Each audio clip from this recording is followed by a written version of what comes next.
Buongiorno a tutti e buona domenica dallo chef Andrea Finocchiaro. Per la rubrica Sapori e Tradizione oggi presenteremo la ricetta polipetti con pomodori e olive con julienne di zucchine. Ingredienti per 4 persone: 80 g di olive nere, 600 g di polipetti, una zucchina, uno spicchio di aglio, 400 ml di salsa pomodoro, sale, vino bianco e olio extravergine di oliva. Per prima cosa tagliamo a julienne la nostra zucchina e la salteremo in padella con un filo di olio extravergine d'oliva.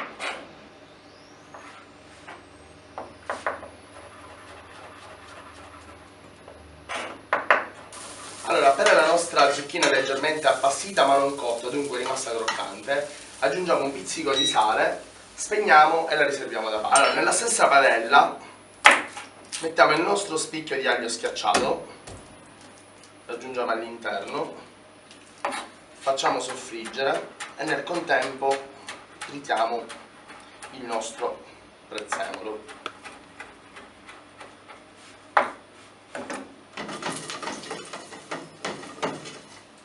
Aggiungiamolo all'interno, lo facciamo scoppiettare e aggiungiamo subitissimo i nostri polipetti. Li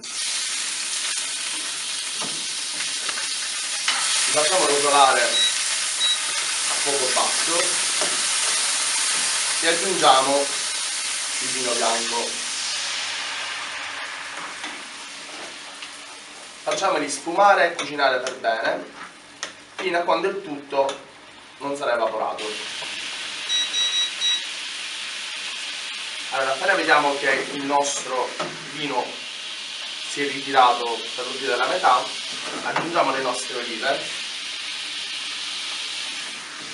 e dopodiché la nostra salsa pomodoro.